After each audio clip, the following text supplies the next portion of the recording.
तर जाणून घेऊयात कांदा मार्केटचे बाजारभाव. सर्वांना विनंती करतो व्हिडिओ शेवटपर्यंत बघा. चॅनलवर नवीन असेल तर सबस्क्राईब करा. आपल्या व्हिडिओला लाईक अवश्य करा. सध्या जर बघितलं तर जे कोणत्या मार्केटमध्ये काय बाजारभाव आहे डिटेलमध्ये बघणार आहोत. सर्वांना विनंती करतो व्हिडिओला पटपट लाईक करून घ्या. सध्या जर बघितलं तर जे आहे खुशखबर आनंदाची बातमी कांदा उत्पादक शेतकरी मित्रांसाठी आहे. सध्या जर बघितलं तर बाजारभावात जे आहे चांगली सुधारणा होत आहे, चांगली वाढ होत आहे. स्थिती जर बघितली तर फक्त तुम्ही पट्ट्या शेअर करू नका, कारण पट्ट्या शेअर केल्यानंतर काय होतं आहे जास्त बातमी सरकारपर्यंत स्प्रेड होते आणि पुन्हा एकदा बाजारभाव कमी व्हायला सुरुवात होतात. त्यामुळे पट्ट्या कृपया सर्वांनी सोशल मीडियावर टाकू नका. यामध्ये जर बघितलं तर पुणे गुलटेकडीमध्ये सरासरी 2,000 रुपये ते 2,500 रुपयापर्यंत मार्केट आपल्याला पाहायला मिळत आहे.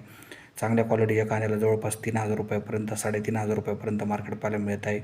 एक्स्ट्रा बिग सुपर साईज क्वालिटीच्या कांद्याला जवळपास जे 3,500च्या दरम्यान बाजारभाव या ठिकाणी पाहायला मिळत आहे. एखादे वक्कल 4,000पर्यंत सुद्धा जात जरी असले तरी बाजारभाव सरासरी 2,500 ते 3,500च्या दरम्यान बाजारभाव आहे. धन्यवाद व्हिडिओ बघितल्याबद्दल.